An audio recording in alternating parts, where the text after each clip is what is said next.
हम लोग इस वीडियो में कंप्लीट डिटेल फंडामेंटल एनालिसिस करने वाले हैं transformer and rectifier India limited के बारे में। जानेंगे कंपनी का बिजनेस मॉडल क्या है, कंपनी किस इंडस्ट्रीज को सर्व करती है, कंपनी के फाइनेंशियल परफॉर्मेंस को गो थ्रू करेंगे, लाइक कंपनी की sales, profitability, operating profit margin को, कंपनी के बैलेंस शीट को देखेंगे, कुछ इंपॉर्टेंट रेशियोज को कवर करेंगे, कैश फ्लो को कवर करेंगे एंड कंपनी ने जो अपनी लेटेस्ट इन्वेस्टर प्रेजेंटेशन अपलोड की है उसको डीकोड करने की कोशिश करेंगे। जानेंगे कंपनी के पास टोटल ऑर्डर बुक साइज कितनी बड़ी है, कंपनी के क्लाइंटेल कौन कौन से हैं, प्लस कंपनी का जो मार्केट साइज है वो कितना बड़ा फ्यूचर में हो सकता है एंड कंपनी की जो इंडियन ग्रोथ स्टोरी है वो कैसी रहने वाली है। कंपनी के कुछ इंपॉर्टेंट इनसाइट्स को भी कवर करेंगे, लाइक कंपनी की कैपेसिटी एक्सपेंशन, कंपनी का खुद का market size.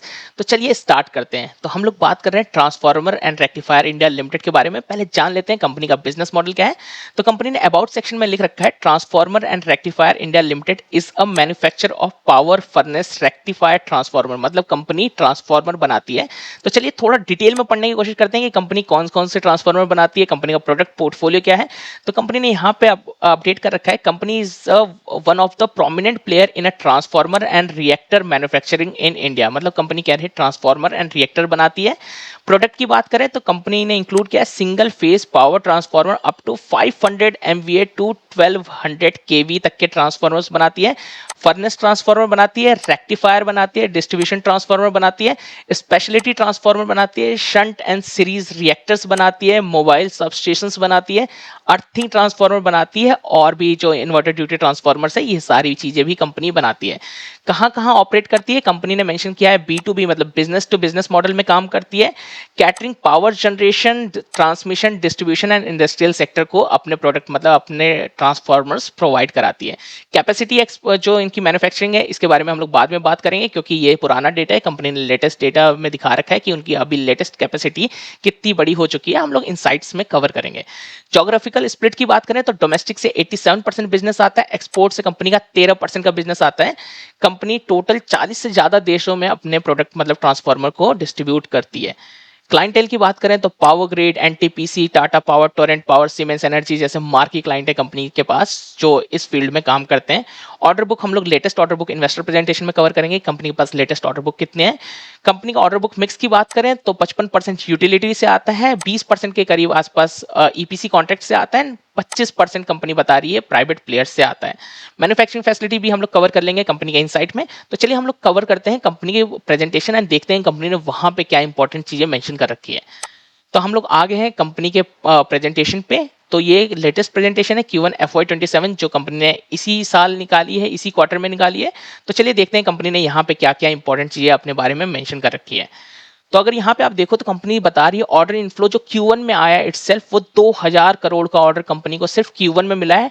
अनएग्जीक्यूटेड order book company के पास 6600 करोड़ की है, मतलब कंपनी खुद 8000 करोड़ की है, कंपनी के पास ऑर्डर बुक 6600 करोड़ की है। एंड जो कंपनी ने बिड पाइपलाइन है मतलब जो कंपनी ने टेंडर में अप्लाई किया है वो नियर अबाउट 23000 करोड़ का टेंडर है। कंपनी का कन्वर्जन रेट नियर अबाउट 15 से 20% का है, तो हम मान सकते हैं कंपनी इसमें से भी 3 से 4000 करोड़ का ऑर्डर निकाल लेगी। तो आगे आने वाले टाइम में कंपनी के पास खुद के पास कम से कम कुछ नहीं तो 10,000 करोड़ का ऑर्डर बुक साइज हो सकता है। देखते हैं कंपनी और क्या क्या चीजें बोलती है अपने। हम लोग फाइनेंशियल्स को कंपनी के स्क्रीन पे कवर करेंगे तो कन्वर्जन करने में इजी होगा, कंपेयर करने में इजी होगा। तो और देखते हैं कंपनी ने और क्या इंपॉर्टेंट चीजें अपने बारे में मेंशन कर रखी है यहाँ पे।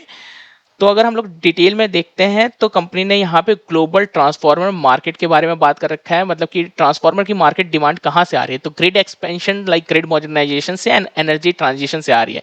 एनर्जी ट्रांजिशन क्यों कंपनी ने मेंशन कर रखा है, लाइक कि आपकी जो ईवी है एंड जो डेटा सेंटर है उनकी आने वाले टाइम में डिमांड बहुत तेजी से इंक्रीज हो रही है, इसीलिए एनर्जी ट्रांजिशन हो रहा है। तो जहां एनर्जी ट्रांजिशन की बात आएगी वहां पर ट्रांसफार्मर की डिमांड होगी ही होगी। कंपनी बता रही है 2025 में जो ट्रांसफार्मर का ग्लोबल मार्केट साइज था वो था $68 बिलियन का, जो कि 2036 तक $137 बिलियन का हो जाएगा। 6.6% CAGR से ये इंडस्ट्री ग्रो कर रही है। नियर आने वाली अपॉर्चुनिटी कितनी बड़ी है इन कंपनियों के पास, तो $65 बिलियन की अपॉर्चुनिटी अभी भी अवेलेबल है इन कंपनीज के पास, जो 2036 तक की बात कर रहे हैं ये लोग। और देखते हैं कि कंपनी ने और क्या मेंशन किया है। इंडिया ग्रोथ स्टोरी की बात कर रहे हैं तो energy transition and grid expansion, क्योंकि हमको भी मालूम है कि इंडिया में हमें पावर जनरेशन कैपेसिटी तो है पर हम अभी ट्रांसमिट नहीं कर पाते, हम उसे डिस्ट्रीब्यूट नहीं कर पाते, इसीलिए इंडिया में ग्रिड एक्सपेंशन बहुत ज्यादा जरूरी है। तो देखते हैं कंपनी यहाँ पे क्या बोल रही है। कंपनी ने यहाँ पे बताया 2025 में $2.6 बिलियन का ये मार्केट साइज था, जो कि 2034 में नियर अबाउट $5.6 बिलियन का मार्केट होने वाला है। मतलब ऑलमोस्ट आप यहाँ से समझ सकते हो डबल मार्केट होने वाला है अगले कुछ ही सालों में। अगर ये इंडस्ट्रीज की बात करें तो इंडिया में इटसेल्फ 8.3% से ग्रो होने वाला है। ट्रांसमिशन में जो गवर्नमेंट का ग्रिड कैपेक्स है वो नियर अबाउट 7.9 लाख करोड़ की अपॉर्चुनिटी है। तो आप समझो ट्रांसफार्मर कहाँ कहाँ यूज होते हैं, सब स्टेशन में यूज होते हैं, आपके जो ट्रांसमिशंस में यूज होते हैं, डिस्ट्रीब्यूशन में यूज होते हैं, जो आपके सोसाइटी के बाहर ट्रांसफार्मर लगा होता है आपने देखा होगा। पावर जनरेशन साइट्स में ट्रांसफार्मर होते हैं, जो बड़े बड़े एचवीडीसी ट्रांसफार्मर होते हैं जो हाई वोल्टेज के लिए यूज होते हैं। तो company almost like generation to distribution हर जगह ट्रांसफार्मर्स की रिक्वायरमेंट होती ही होती है। एंड जो आने वाला डेटा सेंटर है, रिन्यूएबल है, एनर्जी ट्रांजिशन है, like hydrogen, EV, storage, base की बात करें जहाँ पे इन्वर्टर ड्यूटी ट्रांसफार्मर लगते हैं, तो हर फील्ड में ट्रांसफार्मर की रिक्वायरमेंट होने ही वाली है। और देखते हैं कंपनी क्या बोलती है यहाँ पे। Industry leader in manufacturing wide range of high voltage transformers. Company कह रही है एचवीडीसी ट्रांसफार्मर में मार्केट लीडर है। पावर ट्रांसफार्मर बनाती है 1000 MVA टू और 1200 केवी क्लास तक के, एंड 765 के ट्रांसफार्मर्स बनाती है, 500 केवीए ट्रांसफार्मर बनाती है, 250 MVA टू 120 के ट्रांसफार्मर बनाती है, rectifier transformer, speciality transformer, furnace transformer, distribution transformer, shunt and series reactors बनाती है कंपनी। एंड देखते हैं कंपनी ने और क्या क्या चीजें मेंशन कर रखी है अपने इन्वेस्टर प्रेजेंटेशन में। ऑर्डर बुक हमने ऑलरेडी कंपनी के कवर कर रखा है, one of the highest time order book चल रहा है। कंपनी यहाँ पे बता रही है 77 जो परसेंट ऑर्डर बुक है इस टाइम Q1 FY27 की बात करें तो 80% जो ऑर्डर बुक है वो पावर ट्रांसफार्मर है। रिएक्टर की ऑर्डर बुक में 10% का रोल है, डिस्ट्रीब्यूशन ट्रांसफार्मर का 2% का, फर्नेस का 2% का, रेक्टिफायर का 1% का है, एंड स्पेशलिटी ट्रांसफार्मर का 5% का कंट्रीब्यूशन है टोटल ऑर्डर बुक में। यहाँ पे कंपनी ने मेंशन कर रखा है किस कहाँ कहाँ ट्रांसफार्मर का एप्लीकेशन होता है, लाइक डिस्ट्रीब्यूशन में जो सबस्टेशन होते हैं, पेट्रोकेमिकल इंडस्ट्रीज में यूज होता है, फार्मास्यूटिकल में, पावर ट्रांसमिशन में, ग्रीन एनर्जी में, रेलवेज में, पेपर एंड पल्प में, सीमेंट फैक्ट्रीज में, मेटल प्रोसेसिंग में, माइनिंग में, हॉस्पिटल में, हर जगह ट्रांसफार्मर का यूज केस है। कंपनी ने अपने क्लाइंटेल को यहाँ पर रिप्रेजेंट किया है इंटरनेशनल एंड डोमेस्टिक। तो डोमेस्टिक में अदानी है, ब्लू स्टार, जिंदल, आप यहाँ पे देख सकते हो, Aditya Birla group, Tata group, Jindal, JSW, KEC, NTPC, Sterlite. तो ऐसे बड़े बड़े, इंडियन रेलवे, जनरल इलेक्ट्रिक जैसे बड़े बड़े कंपनी के क्लाइंट है। इवन मेट्रोज भी है, पावर ग्रिड भी सेल्फ यहाँ पे अवेलेबल है। इंटरनेशनल क्लाइंट की बात करें तो like ABB, siemens energy, power link and ऐसे यूसैंग जैसे बड़े बड़े जो इंडस्ट्रीज हैं ये कंपनी के इंटरनेशनल क्लाइंट्स हैं। और देखते हैं और कंपनी ने क्या क्या चीजें मेंशन कर रखा है। तो यहाँ पे 18,000 plus transformer installation world wide company बता रही है। 18,000 से ज्यादा कंपनी ने वर्ल्ड वाइड ट्रांसफार्मर लगाया है। कंपनी यहाँ पे मेंशन कर रही है America, Africa, Europe, Asia and Oceania जैसे कॉन्टिनेंट्स में कंपनी ने अपने ट्रांसफार्मर सप्लाई किया है, वहां पे लगाया है। चलिए अब हम लोग बात करते हैं कंपनी के फाइनेंशियल्स के बारे में। आप यहाँ पे देख सकते हैं कंपनी कुछ backward integration help to achieve operational efficiency. जब भी कंपनी कोई बैकवर्ड इंटीग्रेशन करती है तो आप ये समझ लो कंपनी अपनी कॉस्ट सेविंग पे ध्यान देती है, एंड आगे आने वाले टाइम में उस बैकवर्ड इंटीग्रेशन से कंपनी अपने मार्जिन को इंप्रूव करती है। तो कंपनी अगर बैकवर्ड इंटीग्रेशन कर रही है तो इट मींस आने वाले टाइम में हमें कंपनी का मार्जिन इंप्रूव होता हुआ दिखेगा एंड कुछ न्यू प्रोडक्ट्स भी निकलते हुए दिखेंगे। तो चलिए हम लोग कवर करते हैं कंपनी के पैरामीटर्स एंड देखते हैं कंपनी के फंडामेंटल पैरामीटर्स कैसे हैं। तो हम लोग बात कर रहे हैं ट्रांसफार्मर एंड रेक्टिफायर इंडिया के बारे में। तो कंपनी 8,700 करोड़ की है, मतलब एक स्मॉल कैप कंपनी है। कंपनी का P33 का चल रहा है जो कि इंडस्ट्रीज पी के आसपास ही चल रहा है, मतलब कंपनी महंगी नहीं है पी के अकॉर्डिंग। ROC कंपनी का 23% का है एंड ROE कंपनी का 19% का है, जो कि बहुत शानदार है। कंपनी की जो सेल्स ग्रोथ की बात करें तो 21% रही है लास्ट 3 ईयर से, एंड प्रॉफिट ग्रोथ जो है 86% रही है। इसका मतलब क्या है, कंपनी ने अपने ऑपरेटिंग प्रॉफिट मार्जिन को बहुत अच्छे से इंप्रूव किया है। करंट टाइम में कंपनी का ऑपरेटिंग प्रॉफिट मार्जिन चल रहा है 15.2 का, जो कि इस फील्ड में बहुत अच्छा है क्योंकि ये रॉ मटेरियल का फील्ड है। यहाँ पे आपके मेटल्स यूज होते हैं तो इनकी प्रोक्योरमेंट कॉस्ट बहुत ज्यादा होती है। तो इस फील्ड में जो इंडस्ट्रियल सेक्टर की फील्ड रहती है उसमें ऑपरेटिंग प्रॉफिट मार्जिन आपको 20 के अंदर ही मिलते हैं। तो ये कंपनी के बहुत अच्छे हैं, आप मान सकते हो। और देखते हैं कंपनी ने क्या मेंशन, पैग रेशियो 0.39, मतलब कंपनी की जो ग्रोथ है उसके हिसाब से कंपनी पैग रेशियो के हिसाब से बहुत सस्ती मिल रही है। कंपनी के इंट्रेंसिक वैल्यू देखी जाए तो 190 की, एंड करंट प्राइस कंपनी का 290 चल रहा है, तो इंट्रेंसिक वैल्यू से कंपनी महंगी चल रही है। और देखते हैं और कंपनी ने अपने बारे में क्या क्या चीजें मेंशन की है। यहाँ पे कंपनी के क्वार्टरली रिजल्ट को अगर कवर करें तो अगर हम लोग क्वार्टरली रिजल्ट में देखते हैं तो कंपनी ने इस बार क्वार्टर में जून में 8% से ग्रो किया है, तो मतलब कंपनी की सिंगल डिजिट ग्रोथ आई है, तो ये ग्रोथ स्लो है। अब रीजन क्या है, कंपनी ने ये अपने कॉन कॉल में बताया है कि इनके मैन्युफैक्चरिंग प्लांट में जो कुछ मेंटेनेंस था, कुछ टाइम डाउन टाइम था और कुछ ऑर्डर बुक एग्जीक्यूशन लेट हुआ है because of the global issues की वजह से। तो इसलिए ये रहा है, आगे वाले टाइम में ये लोग ग्रो करने वाले हैं, नियर अबाउट 30% से अपने मार्केट रेवेन्यू को ग्रो करने वाले हैं, टॉप लाइन को। तो कंपनी के जो 529 करोड़ का जो कंपनी के जो रेवेन्यू थी वो बढ़ के कंपनी का 572 करोड़ का है, मतलब थोड़ा सा 8% का ग्रोथ हुआ है। प्रॉफिटेबिलिटी की बात करें तो प्रॉफिट 67 करोड़ से बढ़ के 60 घट के इवन 64 करोड़ आया, मतलब 3 करोड़ का यहाँ पे घाटा हुआ है। तो मतलब कंपनी का मार्जिन पे भी दबाव पड़ा होगा, तो जी हाँ, कंपनी का 17% से मार्जिन घट के 16% आया, मतलब कंपनी ने Q1Q की ईयर ऑन ईयर की बात करें तो ज्यादा अच्छी ग्रोथ नहीं दिखाई है।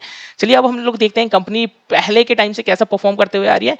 तो मार्च 2020 में कंपनी 700 करोड़ की सेल करती थी, कि जो कि बढ़ के अभी के टाइम में 2500 करोड़ की सेल है, जो कि इवन 3 गुना हो चुकी है। एंड कंपनी का जो नेट प्रॉफिट 1 करोड़ का आता था, आज के टाइम में वो 270 करोड़ का है। तो सारा इंप्रूवमेंट कहां से हुआ होगा, मार्जिन से हुआ होगा।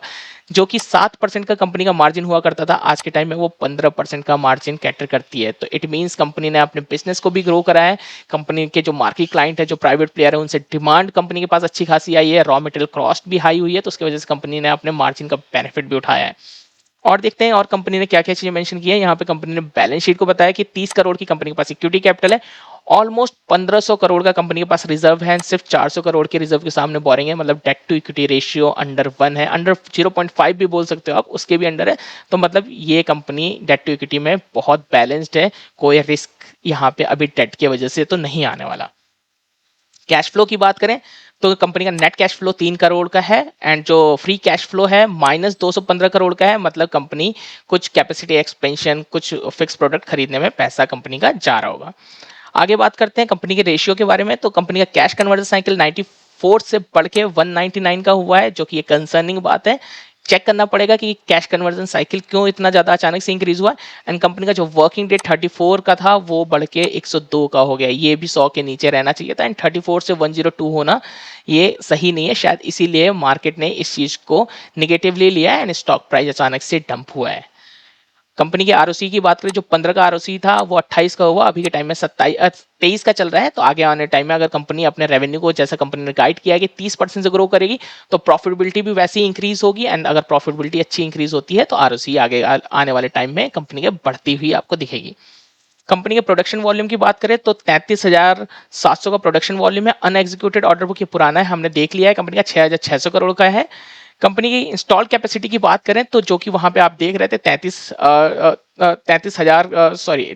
मेगावाट टन की जो कैपेसिटी थी एमवीए की थी, वो बढ़ा के कंपनी ने 75 एमवीए की कैपेसिटी कर दिया, मतलब कैपेसिटी ऑलमोस्ट डबल की है कंपनी ने। न्यू ऑर्डर फ्लो की बात करें तो कंपनी के पास जो है 2374 की बात कर रहे हैं, पर हमने अभी देखा है कंपनी के पास टोटल ऑर्डर फ्लो इस क्वार्टर कितना रहा था, 2000 करोड़ के आसपास का रहा था। तो टोटल ऑर्डर बुक अनएग्जीक्यूटेड में थी कंपनी के पास 6600 करोड़ की, एंड 23,000 करोड़ की कंपनी ने बिड लगाई है, जिसका कन्वर्जन रेट कंपनी खुद बोलती है 20% का रहता है। तो मतलब वहां से भी हम समझ सकते हैं कि कंपनी के पास 4 से 4,500 करोड़ का ऑर्डर बुक इस साल में आ जाएगा। तो नियर अबाउट कंपनी की, अगर फाइनेंशियल ईयर FY27 की बात करें कंप्लीट ईयर की, तो नियर अबाउट कंपनी के पास 8 से 10,000 करोड़ के पास ऑर्डर बुक रहनी चाहिए। कंपनी के शेयर होल्डिंग पैटर्न की बात करते हैं तो ईयरली में इसको कन्वर्ट करते हैं। तो प्रमोटर ने लास्ट 2 सालों में तो कुछ स्टेक नहीं बेचा है, ऑलमोस्ट 64.3% स्टेक मेंटेन रही है। एफआईज ने सेल किया है 11% से, स्टेक घट के 7% हो गया। डीआईज ने सेल किया है 7% से, स्टेक घटा के 1% कर दिया है, जो कि यहाँ पे एफआईज एंड डीआईज दोनों ने अपनी स्टेक सेल किया है। एक्वायर्ड किसने किया है, तो एक्वायर्ड पब्लिक ने किया है। तो मतलब एफआईज एंड डीआईज अपना स्टेक पब्लिक को दे के चले गए, दैट्स वाई जो स्टॉक में प्राइस करेक्शन आई है एफआईज एंड डीआईज के सेल करने की वजह से आई है। पर एफआईज एंड डीआईज अपॉर्चुनिटी के लिए देखते हैं, जब जब कंपनी देखेगी कंपनी अच्छे से ग्रो होंगे, ये दोबारा आएंगे, दोबारा ये लोग पब्लिक से वही अमाउंट में और कम प्राइसेस में ये स्टॉक्स वापस से खरीद लेंगे। अगर कंपनी को कंक्लूड करते हैं तो कंपनी का जो बिजनेस ग्रोथ है वो आगे आने वाले टाइम में बहुत अच्छा रहने वाला है। पावर जनरेशन, ट्रांसमिशन एंड जो ट्रांसफार्मर के इटसेल्फ डिमांड है आगे आने वाले टाइम में लगभग 1,30,000 करोड़ की ट्रांसफार्मर की डिमांड होने वाली है सिर्फ इंडिया में। ग्लोबली तो ये बहुत बड़ी अपॉर्चुनिटी हो सकती है। एंड कंपनी कहती है अपने कॉन कॉल में कि नियर अबाउट 80% से 85% इनका बिजनेस इंडिया में रहने वाला है, पर 15% इनका जो रहेगा वो रेवेन्यू कंट्रीब्यूशन वो ग्लोबल से रहेगा। तो इट मीन्स जब ग्लोबल की बात करते हैं तो उनको डॉलर का फायदा मिलता है, इट मीन्स उनको उनका मार्जिन इंप्रूव करने का वहां पे बेनिफिट मिलता है। तो देखना ये होगा, कंपनी जो बोल रही है 30% से अगर रेवेन्यू अपना ग्रो करती है एंड प्रॉफिटेबिलिटी उसके हिसाब से 17-18% का ऑपरेटिंग प्रॉफिट मार्जिन अगर मेंटेन करके चलती है, तो आगे आने वाले टाइम में ये कंपनी बहुत अच्छा परफॉर्म कर सकती है। वैल्यूएशन के हिसाब से देखा जाए तो कंपनी बहुत रीजनेबल वैल्यूएशन पे है, 33 के ऑलमोस्ट आसपास पी पे मिल रही है। पैग रेशियो भी 0.33 का चल रहा है, जो कि बहुत सस्ता है। तो देखते हैं आगे आने वाले टाइम में ये कंपनी कैसा परफॉर्म करती है। होप आपको वीडियो ये इन्फॉर्मेटिव लगी होगी, इंटरेस्टिंग लगी होगी। अगर इंटरेस्टिंग लगी है तो please do like, share and subscribe. मिलते हैं नेक्स्ट वीडियो में। Thank you so much.